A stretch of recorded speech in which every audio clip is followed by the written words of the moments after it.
This is The Express with Gary Allen, your 360-degree view of the world. Now, here's your host, Gary Allen.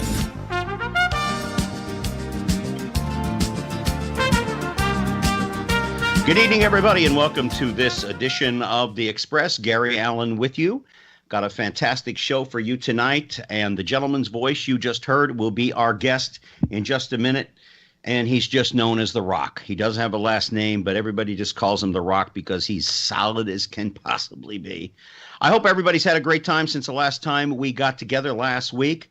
It's been 95 degrees here in beautiful downtown Cocoa. And I say that facetiously, like Jay used to say about beautiful downtown Burbank. My guest will talk about that in a minute because he lives in Los Angeles. But I hope everybody's had fun. Randy, I know you're listening out there. And to all of you who take the time to join us here on The Express every week, I thank you so very much. I truly do appreciate it. And when you do get my Facebook feed out there or my URL from YouTube, please click on it. Let me know that you're paying attention to what we're doing here. We're trying to work very hard to bring you the best guests. Next year, we got some great stuff already lined up. The rest of this year, I do too. I have Loretta Swit coming on before too long, so I think it's going to be exciting. The gentleman that we have on this evening is the voice that you hear at the beginning and the end of this program. The first time I ran into this gentleman was about almost 30 years ago at a radio station in West Palm Beach, Florida. I was kind of doing a co-hosting job on a talk show. And we met. He was the production manager, the voiceover artist. He was producing a couple of shows at the very same time for back then Clear Channel. Now you know it as iHeart. Roch Bordenave, which is his last name, but everybody knows him as The Roch, is one of the finest voices around that you're going to find today. But before that all began, he was a musician. Classically, he was trained as a musician. He grew up in the music industry in a sense. His father, which we will get into in a little bit, worked for Jack Haley. You might remember him from The Wizard of Oz, the Tin Woodsman. But Roch has worked for people like Mel Torme, Eddie Kendricks, David Ruffin, The Original Temptations, Martha Reeves, Mitch Ryder, and the Detroit Wheels, if you're old enough. Ha-ha! Badfinger, Al Wilson, Buddy Day, not to mention a few. But he is also the voice, for those of you that listen to the Sirius XM NFL and Fantasy Sports Radio for over 15 years, Indy Car Radio, Pro Bowl Writers Association, the Kravis Center, which for those of you that are not familiar with the Kravis Center, I suppose, and Roch will straighten me out on this, but when I was out there, it was a fledgling at that time. It wasn't quite as big as it is today, but it's sort of like Juilliard on the West Coast, for those of you that are familiar with that. Wonderful school where they teach. My good friend Robin Williams, of course, went there. And he's also the voice for Ford and Toyota. He's done many, many wonderful things, including for Disney. And he is the voice of God for many, many corporations that he now does voices for their corporate events around the country. Without further ado, my dear friend, and I mean brother in every sense of the word, Roch Bordenave. Welcome to The Express, sir, and I hope you enjoy the ride. That has to be the best introduction ever. How are you, Gary? I can't complain. I'm a little upset. My Phillies they had the bases loaded here in the eighth inning, and they couldn't get a run in. They're up 2-1, so, but, you know. Always the sports guy.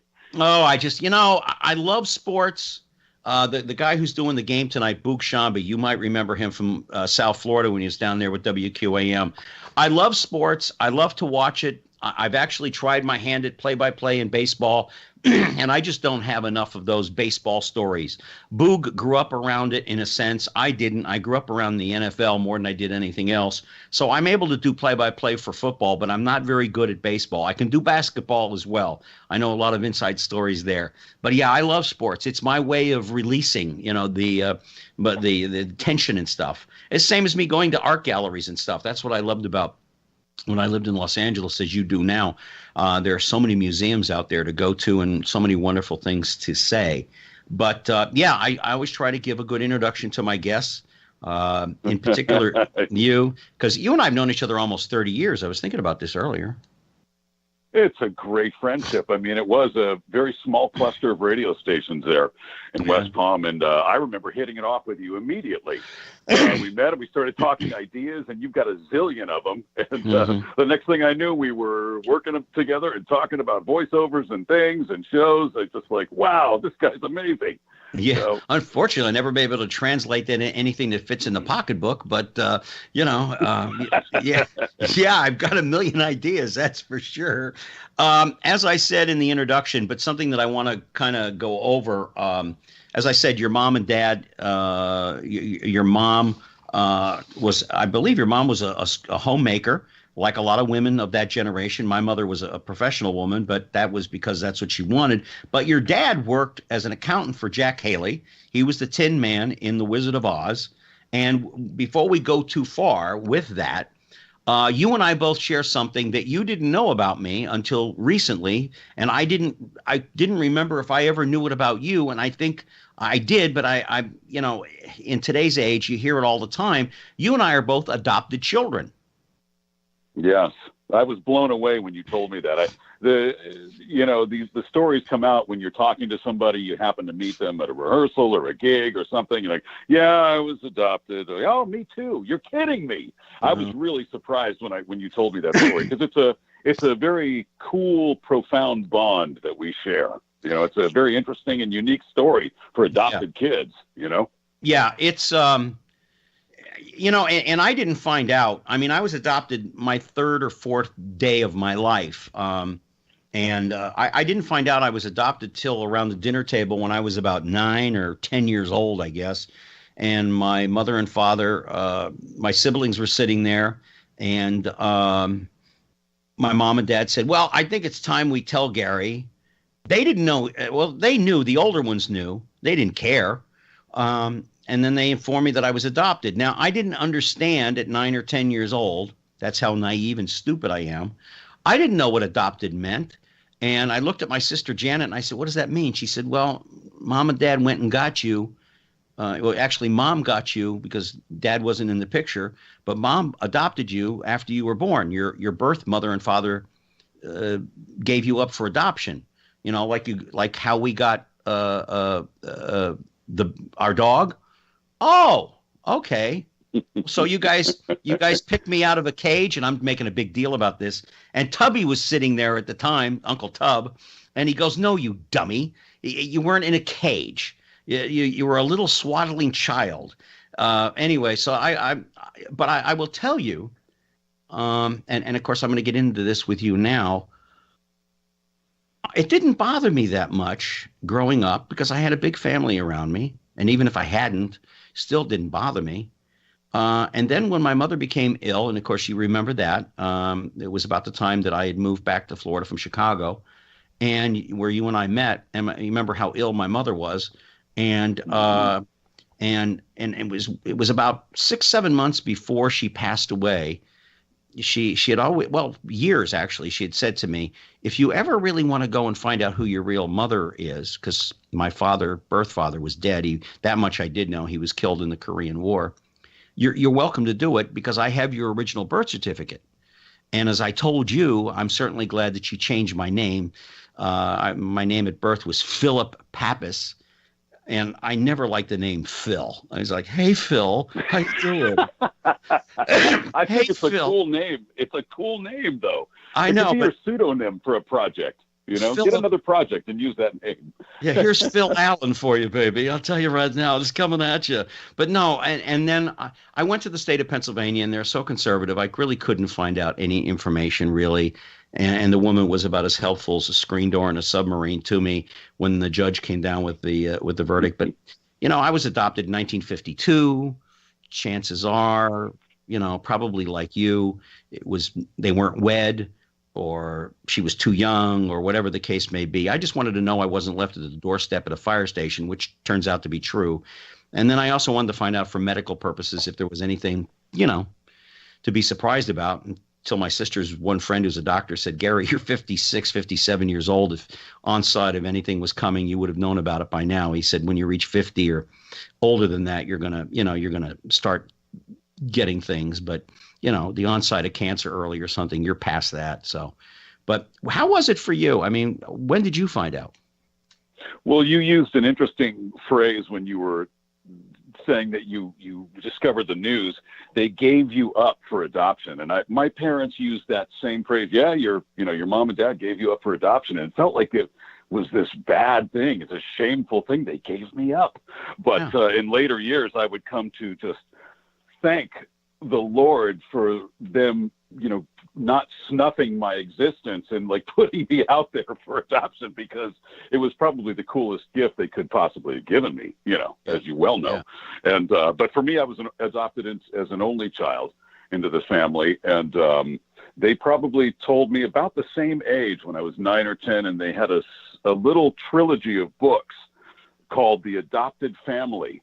And it was with little artists' renderings of the family sitting around the table and what it meant. And they would, read the books to me, and I would, practice learning reading out of those books when I was very, very young. So pretty much as early as I could possibly know that I was adopted, I did. But I didn't come to get too curious about it until I was about 17 or 18. And like, well, I wonder where my real parents are. I mean, my biological parents. Yeah. I mean, from all intents and purposes, my mom and dad, they were my mom and dad. There really was no other. But I still wanted to know. It was a burning curiosity. Yeah. And I kind of looked, and like you mentioned with Pennsylvania's laws, California's were rowdy. You could not get past the sealed records, and in many cases, they falsified birth dates. They didn't even want to talk to you when you called the hospital to try to, look up records. They could smell you coming a mile away, and they would shut you down. But there were organizations like SoundX and ALMA, as an acronym, ALMA, that would reunite adopted kids with their parents. I registered for a few of those, and I did get some information, but I didn't get a hit. It would be years later, following the death of my biological mother at age 63 from breast cancer, and my biological brothers, finding out that I had 5 of those guys Wow. That lived 15 miles away from me my entire life growing up. I never knew they existed. It was crazy. But they went through a storage locker and found some information about me, and I would have been Boy Hartney, Hartney, a good Irish Italian lad. So, Boyd? No, just not girl, boy. Hartney. Oh, boy. Oh, so they didn't even give you a first name yet? There was no first name. No. No, it kind of sticks in there with your answering machine thing. A real live, if you leave your name and your number, a real live voice will get back to you, as opposed to something on the other end going, I've always loved that. Did that bother you? I mean, it never really bothered me. I didn't think about it. And here's the funny thing too, Roch. My mother, my adopted mother, was an adopted child as well. Wow. And she found her she found her real mother. And that was, and I think that's one of the reasons why it took me so long to decide to go look, because I got to meet Carrie. That was her, and she got to meet her sister and a brother.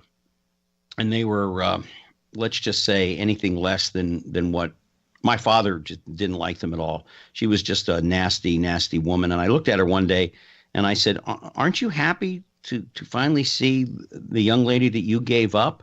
She said, no, I wish I had never been contacted. Thank you. Yeah, sure. That's not surprising. It's sad. I hear that a lot. Yeah. How was it for you when you got together with some of these people? Oh man, it was these brothers are just they're extensions of me. In fact, so there are 6 full brothers, okay, and I'm the youngest of the 6, and the oldest is 7 years older than I am, if you can imagine that. So, the mom was getting busy, like kid, at some point in the late 50s and early 60s. Can we call her a machine? Well, she was, a couple of my brothers had actually said, man, I wish, she'd given me up for adoption, because, it was crazy growing up here, a single mom raising 5 kids, and, the dad just split. He was he was out there somewhere. And, So they had, less than ideal situation there. And now, so my next oldest brother, Mark, man, he's got a voice very not similar to mine, but it's big and it's huge and it's very exciting. He's, he probably easily in a different set of circumstances could have become a voice or production guy, What does he do now? What does he do? Nothing really. He's retired at age 57. So amazingly, there's something I'll never be able to see. Of course, I'm 65, so I'm well past that. We're talking to Roch Bordenave, my good friend, one of the top voiceover artists in the business, as well as a great musician. We're going to get to that a little bit later on. You're listening to The Express. Gary Allen with you, and very pleased to have you with us tonight. As I said, your father was an accountant for Jack Haley, the Tin Man in the Wizard of Oz, and your mom was a homemaker, which was not uncommon for those days in the 50s and 60s. Did they encourage you to get involved in music and show business? They did. My voice, I guess it had developed to some degree when I was very young. And it would stand out, especially in the back of classrooms where I'd be, telling a joke to my friend or having a private conversation while the teacher's trying to teach class, and it would always be rock, and so my parents said, "Wow, he's got this voice. We got to do something with it." So they decided the best thing for me would be music lessons in the form of voice, like singing, and they found a teacher in Northridge who was pretty good. I guess I would have been 11 or 12 years old at the time, and I had not discovered any interest in music whatsoever at this point. Just knew that I was going to be singing. So my this teacher, he said, "Well, let's sit you down with some records and you can copy the records." One of them was Mario Lanza singing these arias and copying the record and whatever Mario did. And then the other record was Tennessee Ernie Ford. It was his greatest hits. It's like, you got 16 tons and whatever it is, all that stuff. And I was 11 years old singing these records and, for hours in the house. And, Gary, it just wasn't for me, man. I mean, I knew then I was not going to be a singer and I did not care to be. But when I would go for the lessons, this teacher, he was also a jazz drummer, and he had this kit set up in his living room, and I would bug him. I said, "Hey, man, can you play the drums for a little bit?" And he would sit down and play, and man, I just went into like La La Land. I went just completely, this is home. Yeah. And then shortly after that, I bought my first record, which was Henry Mancini's soundtrack to the Pink Panther, and that was it. I was hooked. Oh, really? My very first record that I ever bought was Frank Sinatra, "Fly Me to the Moon." That's a great record. I think one of the reasons why we've been friends for so very long is that we do have a lot in common with each other. We're both freaks about jazz. As a matter of fact, when you were doing the imaging for this program, as you've always done the imaging for me, we went over a lot of songs when we eventually incorporated a song into the intro and the outro. And I've always been a fan, as you know, and personally know Herb Alpert out there in California, because my roommate used to be an engineer at A&M right there off of La Brea. Some people have said to me, they've been out there and they go, "My God, those studios are ugly. They're like an ugly green." And I said, "Yeah, because it's a historic site and they can't change the color. It's got to remain the color that Charlie Chaplin had it." And back then it was kind of nothing.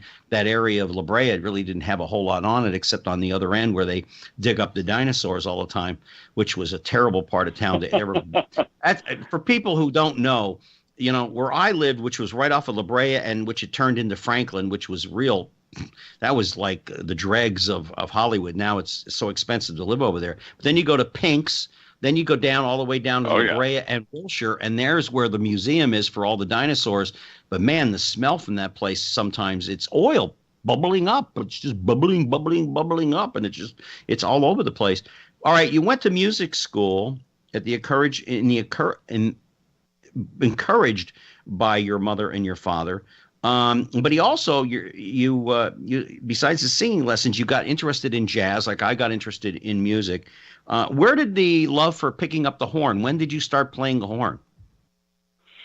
This story is one that I thought was just so unique and only mine until I told it to a few people and then found out that it's probably one of the most common stories in the world, But so I was in middle school, and you have to take electives like a woodshop, metal class, chorus, or beginning band, beginning brass and drums.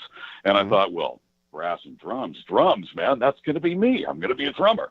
So I sign up for the class as one of my electives.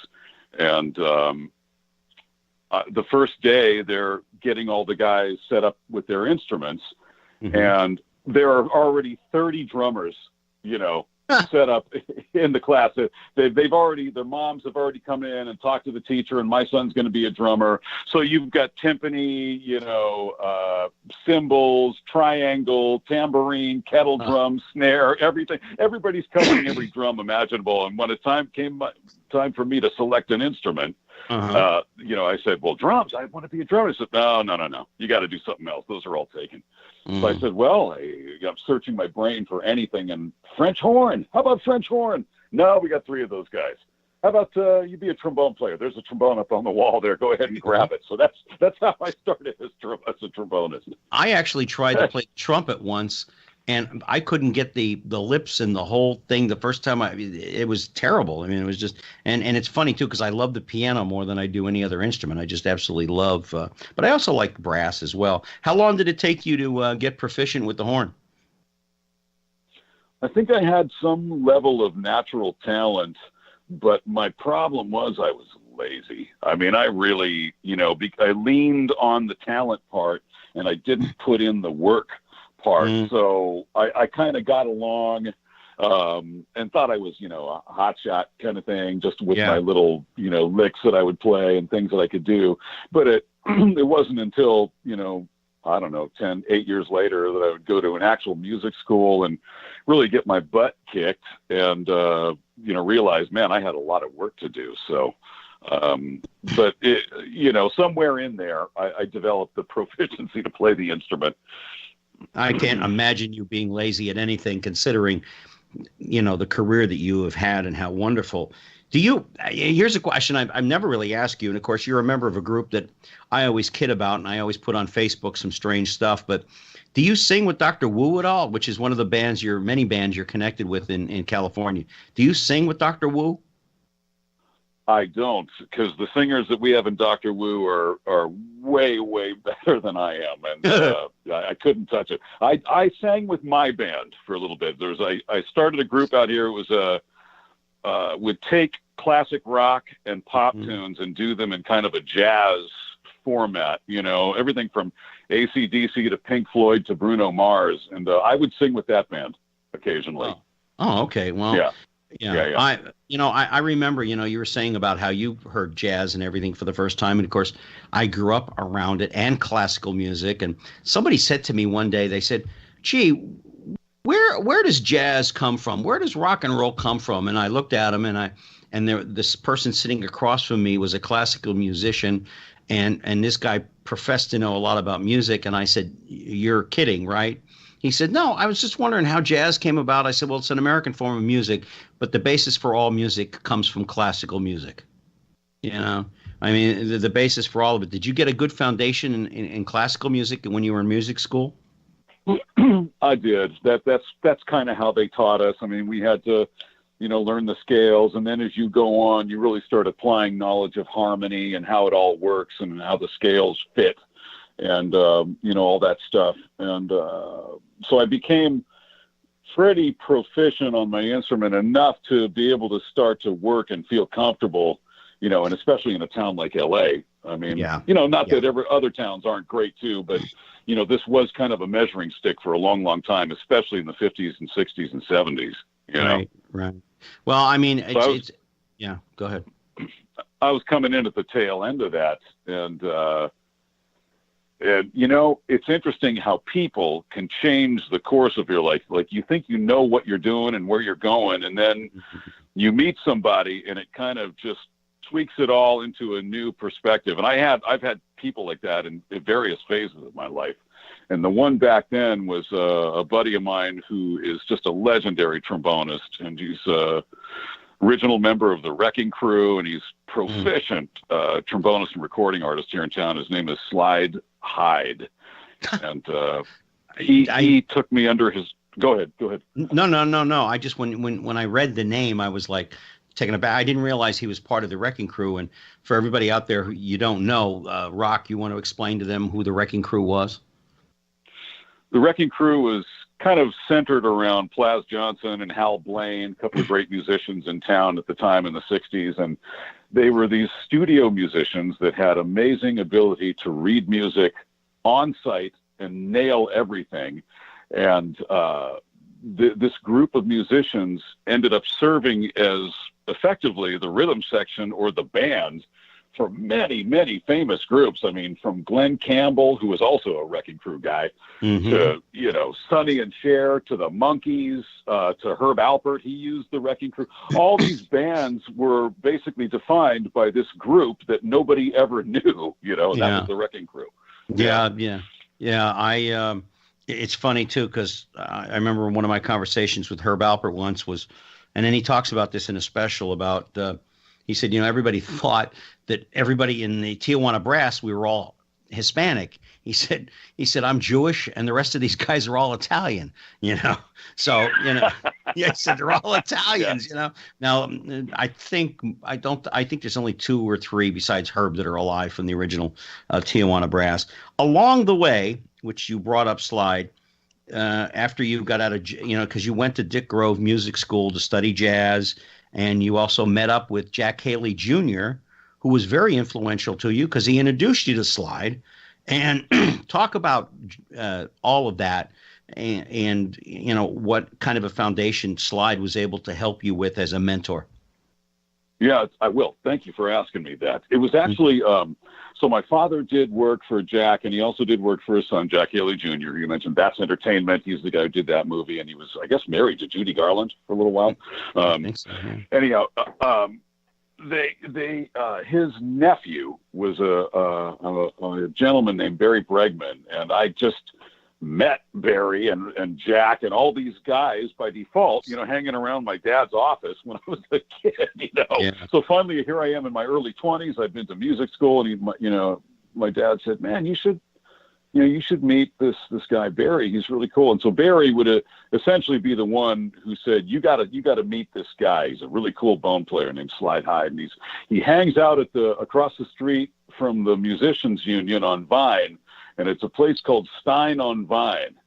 And in the back of Stein on Vine, there was like this, I don't know how to describe it. It was kind of like a speakeasy for all intents and purposes. I mean, it had the secret door kind of thing, and you couldn't get through it unless you knew a guy and the password and, whatever it was. And so there I was, in the early 80s, and I went for it. I went in there and said I knew I'm a friend of Slide Hyde's. Well, come on in. And there he is, and he's standing there, and I said, "Hi, my name's Roch, and I'd like to be your student." And he says, "Well, I don't have any students. Nice to meet you, by the way." And I said, "Well, there's always a first time." And he says, "I like your spirit." He hands me his phone number, and he says, "Give me a call." And so it turned out that he lived just a few blocks away from where I was living at the time, and he and his wife Yoli and their son Josh, we ended up becoming just amazingly close friends and are to this day. Actually, it's funny. Had us, yeah, go ahead.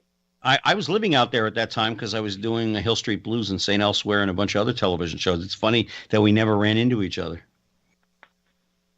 And I've always thought that about my bio brothers too. It's like, because my parents put me off the scent when I was very young. They probably didn't know that. I made it sound like they didn't know the truth, and they probably didn't. But the fact of the matter was, they told me that I was born out of wedlock, and there were no other siblings, and that was that. Well, the bottom line was, my parents were married, and there were a lot of other kids, and they were right down the street. And my bros and I have talked about it.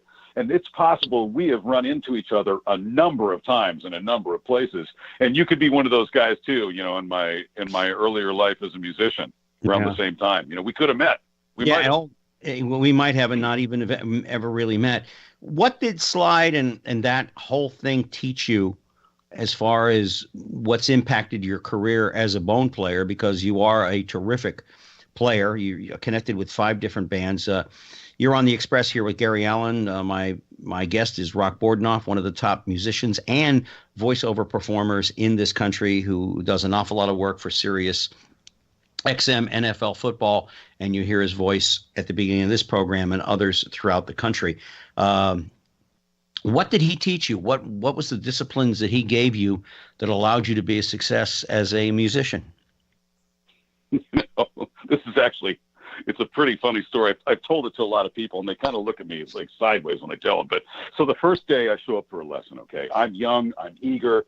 Slide is this famous guy. I mean, he's been on every record imaginable, from Steely Dan records that we mentioned earlier. I mean, that's kind of why one of my favorite groups is Steely Dan, because he recorded on those records, and I was listening to that at Supertramp, Breakfast in America. He was on all that stuff. So anyhow, I go into his house and I've got my horn. I'm taking it out of the case, and he says, no, you could put that back. Okay. So I put the horn back in the case, and he says, come on over here. And he takes a hanger, and he hangs it up over a door frame. He kind of stretched out. It's a stretched out hanger, so it forms like a U shape, okay?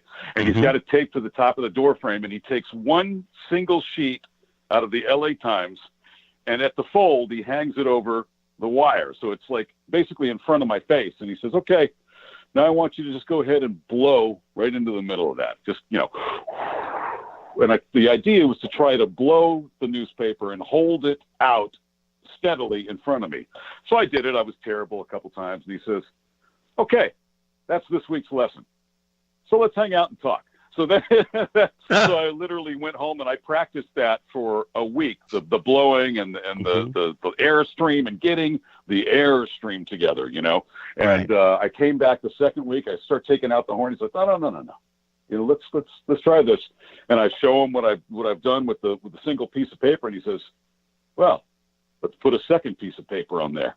So now I'm doing 2, and it was all the whole thing. And this went on and on for a little while, but you get the gist of it. It was like, it took me back to the basics of getting a proper airstream. And I had the classical training, but he was more like, straight ahead and strive for tone, baby. That's what it was all about. And the lesson I would take from him is just be true to yourself as a musician and play within your own abilities, and don't try to be somebody else, and life will happen for you, and it kind of did. He was right. Yeah. which brings us to the interesting next chapter of your life. You started touring with Mel Torme. For those of you who are not familiar with Mel, please look him up. That's Meltorme. You also traveled and worked in Vegas with Eddie Kendricks and David Ruffin, which had to be a trip and a half. Was that after they had separated? Well, Ruffin left first, and then Eddie left second. Was that while David was still doing the Snow? Yes. So what would happen is this was crazy. We were playing the Sands. We had a 6-week engagement at the Sands Hotel on the Strip in Vegas. And right down the street at the brand new Mirage, you could see the marquee that said, welcoming the Temptations. And there we were 3 blocks down the road at the Sands, Eddie Kendricks and David Ruffin. And basically what happened is Motown got into a stink with David because of his antics, and they wouldn't let him use the name. Yeah. But he was David, and Eddie was Eddie, of course. Eddie was the gentleman, the gentleman's gentleman. He was the nicest man, easily approachable, and so hip to work with. And of course, David had that voice, and My Girl and Wish It Would Rain and all that stuff. And so we'd be in the band and we'd be vamping. Just kind of that kind of thing, show business, getting ready to get David on stage, and we're building up the crowd. And there was a guy that we traveled with named David C., who was an understudy for David Ruffin. And David was young, and he had the voice, and you had the accountability, and he would be there for you. And so we would sit there in the vamp and the horn section, and everybody's looking over backstage, and we would see David standing there. Sometimes he had the pipe in his hand, and he would just put it in his pocket and he would walk out onto the stage and grab the mic and boom, we were into the show and David was singing and we rock and roll. But other nights he would turn the other direction and go back to his room. He wouldn't come out on stage, and then David C. would take the mic and go and sing David's parts. So that's kind of the way we played it for about 6 weeks in Vegas, you know. Did you see the movie about the Temptations? I did. I know the end of it was wrong because when David died, he was already in the hospital. He wasn't thrown from a car. He had already checked himself into the hospital. He was dying and he knew it. Eddie Kendricks, of course, died from cancer because he smoked like a chimney. How did you get, I didn't know. I had one of the former Temptations on this program, I guess about a year ago. EW could probably tell me better. But I like the Temptations. I love the Four Tops. My guys, though, as you know, were the Spinners because I knew them. I traveled with them. I loved them. I thought they were great. And my favorite guy, of course, was Purvis Jackson. He was the Detroit 1245, and I love the Spinners. Don't know how I got to see. Oh, yeah. And they never got the recognition. They were with Motown for a while, but they never got the recognition that they truly, truly, truly deserved. How did you connect up with Mel Torme? A friend in the business, a gentleman who plays trumpet here in town. His name's Kevin Richardson. He's a great trumpet player down in the Laguna and the Gale area, and he and I had worked on a cruise ship before. We did a 3-month contract out in the Mediterranean for Princess Cruises, working in a show band, and we hit it off. We became friends, and we came back to L.A., and he said, "Hey, man, how would you like to go out on this thing with Mel? I'm doing some contractor here." And I'm like, "Are you kidding?"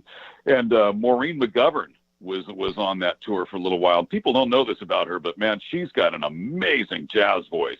Yeah, she was killer. She would essentially do the open, 45-minute set opening for Mel. He was something else. I know his son in Las Vegas. His son is represented by the people that represent me, Bruce Marin and Associates, and of course he and I and Desi Arnaz and Rick and Richie Martin used to hang out together in Vegas. We always used to go and get Chinese together. But yeah, Mel's son was really something else. I was not a Mel Torme guy. I was more of a Tony Bennett guy. But that's just a preference. I just love Tony Bennett because I traveled with him and I worked with him and stuff. But was Mel really cool to get along with? I mean, according to his son, he was a nice man. He wasn't your typical show business dad. He spent, and Dean was the same way too, Dean Martin. But Mel was home. He was home with the family. He wasn't a carouser. He was, in by, as soon as the show was over, he was in bed. And he got up the next morning and, took care of the family. Yeah, that's the impression I got from him too. And he could be a little bit standoffish if you were a jerk. He didn't tolerate idiots. But if you were a musician, like a player, man, then you were cool. And it's funny when we were on tour. This is a kind of a funny story. We used to do this one song. It was an arrangement of Blues in the Night, and it was kind of a medley of different blues songs. And this one would come up and it would open up for soloing in different sections where he would just throw it at, give it to a bone player or a trumpet player. And Mel, he would he was not very good at pointing. So he'd be at the front of the stage and if you can imagine him standing, and he'd do this half twist with his body and slowly move his arm around and point. And 4 or 5 guys would stand up because they didn't know if he was pointing at us, and we wanted to jump in and start to play. And it was kind of like a horse race or something, boom, get out the gate, first kind of thing. But he used to call me Boris Badenov all the time because he couldn't remember Bordenave. So then it was finally Rock, the Rock, as you said. Then he finally called me that. But he was great, though. He was a musician's musician, and man, did he have ears. He had not only did he have perfect pitch, but he would do his own arrangements. And sometimes he would do some of Buddy Rich's arrangements and stuff. But he had his own too that he did. And we'd be doing a sound check, and we'd rehearse before we kick off the show. And we'd be going through a thing, and he'd stop the band. Hey, second alto, bar 3, letter H. That's a D sharp. And you could see the guy kind of sink into his chair. He's right. So, he just had amazing ears. He could hear everything out there. And then and then great to work with. Then when he would scat, that was what he and Ella Fitzgerald were known. If they got on the same stage together, that's what they were known to do, was to be able to scat. And Mel was one of those great pioneers. By the way, another guy that I know of course, he's gone too, Maynard Ferguson. He used to be able to stand right in front of the group, and he'd know who was playing, who was on it, and who wasn't on it. I mean, he was just, he was just really great. So was Sinatra. Sinatra had a key ear for that as well. How long did you last with Mel? We went out on one tour that was about 3.5 months, and then we came back home, and then he called me again for another thing in the Northeast. So it's probably off and on for about 1.5 years, maybe almost 2 years at different times, maybe 3 or 4 times we went out. And it was always different. Sometimes we do the Sun Belt, and it's funny because there we are in Arizona, in July, and he'd take out a stool and he'd sit down. He's like, "Ladies and gentlemen, let me be the first one to wish you a very Merry Christmas." And he'd break into, the Christmas song. Chestnuts. A merry little Christmas. Let the Yuletide be. Yeah. I often say to people, because I traveled on the road for a while, it gets old fast, does it not? People said that, and it depended on how you did it. Like I did a lot of different tours, You mentioned Mitch Ryder and Martha Reeves and Mary Wells and all those cats. I mean, that was a long tour all over the U.S. And, it was buses and craziness and hotels and early rising and all that. But, I read a lot of books. I practiced a lot of music. I made a lot of friends, and I, tried to get out and see the town if I could, when I could, and stayed healthy. But some cats, they just take it too far out, and they drink and they smoke and they don't take care of themselves, and they're miserable. And it's like, well, no wonder why you're miserable. I mean, it's like you have nothing to feel good about and no reason to. Absolutely. We're talking to Roch Bordenave. You're on the Express with Gary Allan. Roch is one of the finest musicians around, member of 5 different groups, along with Dr. Wu. I got to tell you something. The singers on Dr. Wu are really knockouts. I know they're all married, but the girls are really attractive. You can pass that on, Roch, if you want. I don't even think they're probably listening, but, hey, look, I'm 65. I can get away with it. But he's also one of the finest voiceover guys you're ever going to find. And as a friend, you don't find him coming better than him. I have a handful of people that I call really dear friends, and he's right in there, no doubt about it. But you're right in there with Bobby Rydell. He and I are both Philly fans, so he kind of hangs in there. In 1989, you had a life-changing career change, which put you on the path that you are, and you have been since then, and that's doing voiceovers. You went to broadcasting school. You were asked to go out on the road again with Mel Torme, and I think you did. And when you came back from Colorado, but talk about how that happened. You've always had a good voice, and we're going to get into different parts now. We've got about 15, 20 minutes left of the hour. We're going to talk a little bit about the voiceover world, because everybody who has a decent voice thinks that they can do voiceovers. How did it happen for you, and how long did it take you before you start doing real paying gigs? When I started working here in the music business in LA, I would run into people all the time that would say, "Boy, you really ought to do something with that." And, unfortunately, I just didn't give it much thought because I really love music. I love playing, and I'm a musician. That's kind of what I do. And but in 1989, as you mentioned, I had been offered a couple of tours. One with Guns N' Roses, and a friend of mine, a trumpet player, was tight with the bass player in that band, Duff McKagan. And I thought we had the gig. I was, in fact, positive we were going to go. And then another one with Eddie and David. They were going to do a run in Japan. This would have been one of the last gigs, actually, that David did, because he was starting to just fail. But that was also a 3-month thing, and the Guns N' Roses thing was at least a year to start. So I kind of, I subbed out some gigs, and I was working with contractors. I was doing weddings and different things and different bands. And I just kind of said, "Hey man, this is going to be a really exciting time in my life." And I was jazzed and, pumped up and ready to do this. And then, I don't know how common this is. I guess it's pretty common, but both of those gigs ended up falling through, and it just crushed me, Gary. I was like I really thought I was going places in the business, and I guess I could have stayed around and tried to make it work. And, you know, a lot of guys did. There are some great players here in LA that were there with me at that time that are still doing it, and they're famous now. They're famous jazz guys, and they ought to be because they're great players. Right. But I took it as a personal hit. I said, the music business is out to, you know, kind of give me a hard time. And you know what? Forget that. I'm not gonna take that. So I'm gonna finally do something about it and change my life. And I woke up one morning at my apartment in Belmont Shore near Long Beach, and there was a penny saver on the porch step. I opened it up, and you know, I'm reading through, and on the second page, how would you like a career in radio broadcasting? I'm like, that's for me. I called the school. It was in Huntington Beach, and I learned production. And my goal was to be a producer for shows and a production guy. And so I did the school, got a call, and went out with Mel's band for about 2.5 months. While I was out, I started submitting tapes of my work, and a station in Vail, Colorado picked me up, and they hired me sight unseen. Mm-hmm. And as soon as I got off the road, boom, out to Colorado, and I was working as a jock, doing overnights on a top 40 station. Vail, Colorado. And tell them how much you were making an hour.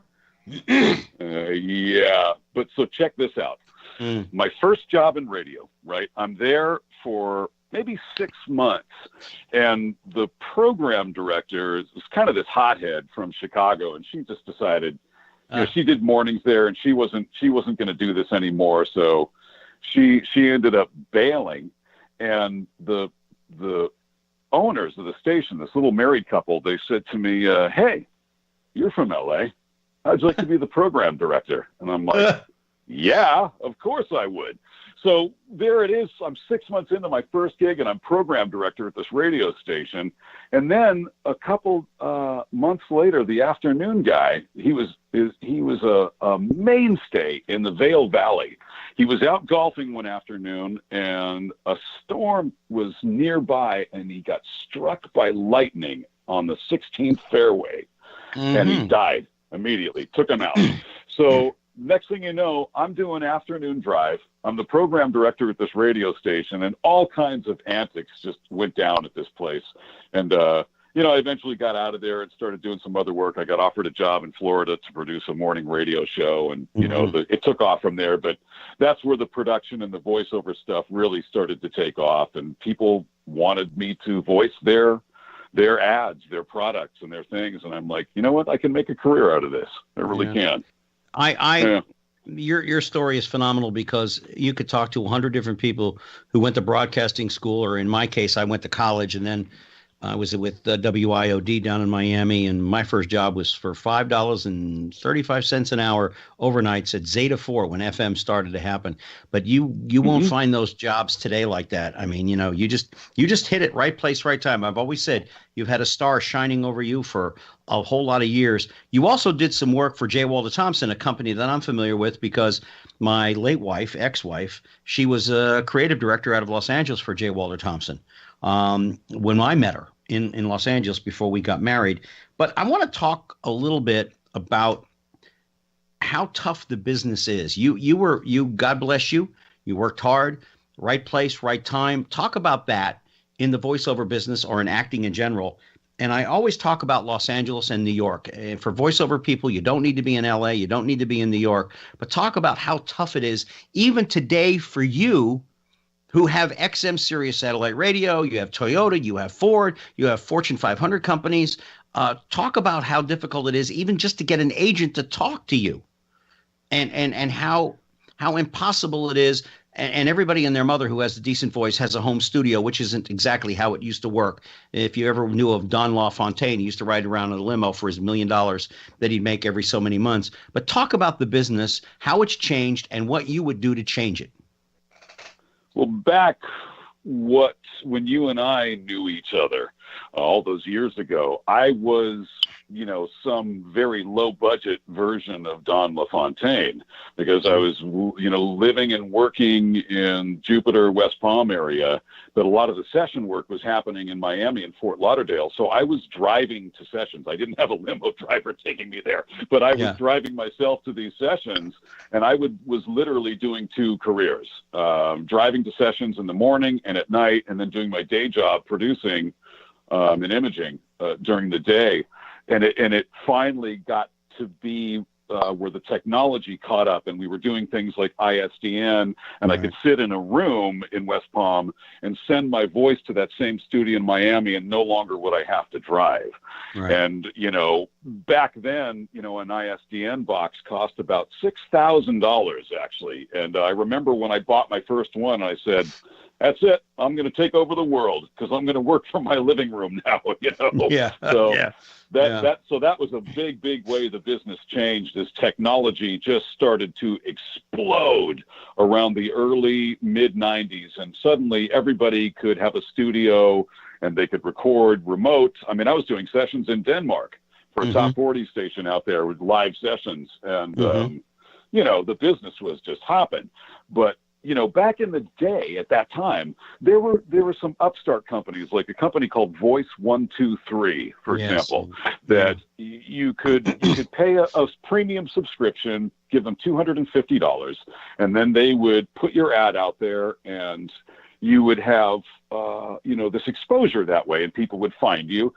Gary, I was booking 20, 30 jobs a year, and I still have some of those clients from those days back then when I was on those sites. And the amount of people that were on them was probably about 1,000, between union, non-union, male, female talent, about 1,000 total. Now there's over 130,000 people on that site. Right. So and I also remember the guy in Miami with his CD, Voiceover Miami. Gary Travers. Yeah. I was on that a couple times. I was on that a couple times. I never booked anything.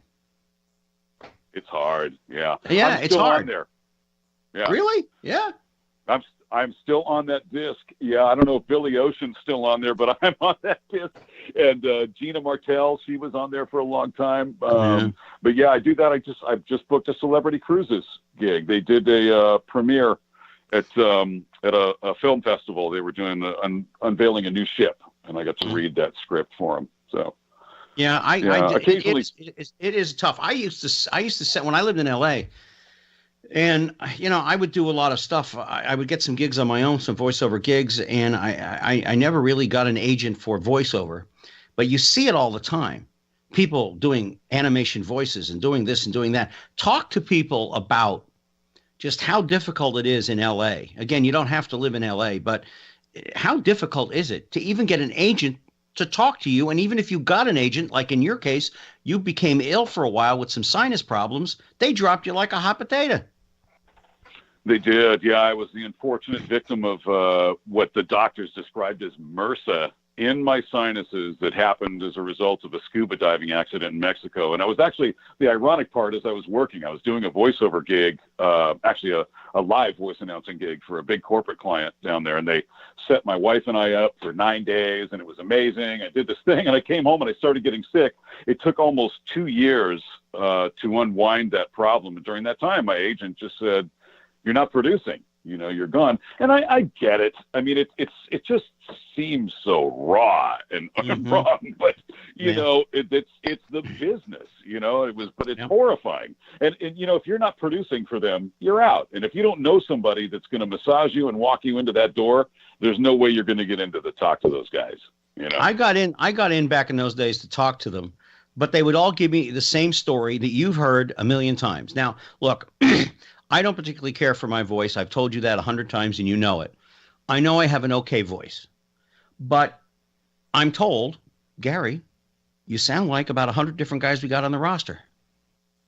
Gary, you do this, you do that. And I know because you've been a big help. We've got about 4 minutes left here in the hour. Believe it or not, it's gone by that fast. We're talking to Roch Bordenave, one of the finest voiceover guys in the world. What would you change, in the business? And finally, with all the ups and downs and the stuff you've been through, what have you learned about yourself? that, you know, I never ever took the friendships in my life for granted, but I appreciate them more now than I ever have before in my life. I mean, I married my best friend. I get to hang out with her every day and night. Now, wait a minute. We're not married. We're not married. We are not married. Stop telling people that. We are not married. I love you, but you're not my type.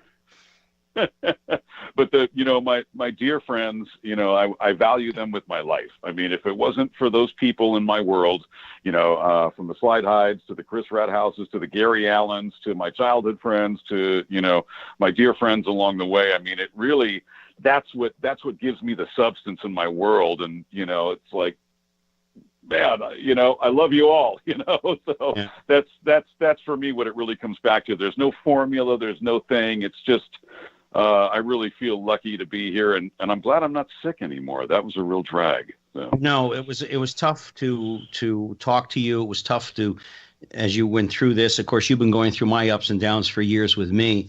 But you know, it has been one of the most honorable pleasures I've ever had in my life to have you as my friend, because you have been there, helped me on a number of occasions with sending me money when things were really down and out for me. And I mean really down and out, and you knew it, but you've always been my friend, and you are someone that I cherish a great deal. And like I said, I have about two handfuls or a handful of people that I adore in this world, and you are certainly one of them. And I'm always proud of our friendship, and I'm proud of your success. And I'm so happy for you that you found that little bit of happiness that we all search for. Thank you, Gary. Right back at you. You're a true brother. And I am so glad that you were able to join us here on The Express. It was high time that I had you on here. And I want to thank all of you out there for taking a few minutes out of your day to join us for this hour as Roch Bordenave, the Rock, the voice of God, has joined us on board this wonderful hour. And we've only just got about a little bit of time left, but I just wanted to say thank you to all of you out there for making it possible for me to do this. EW, without you, I couldn't do this show. And with all of you out there listening, there'd be no reason to do this show. So with that said, until next week, and Roch, I'll speak to you in just a few minutes. Until next time, take care of yourselves and each other. You've been listening to The Express with Gary Allen. Join us here every Tuesday night at 10 for more captivating talk with Gary Allen. See you next time on The Express.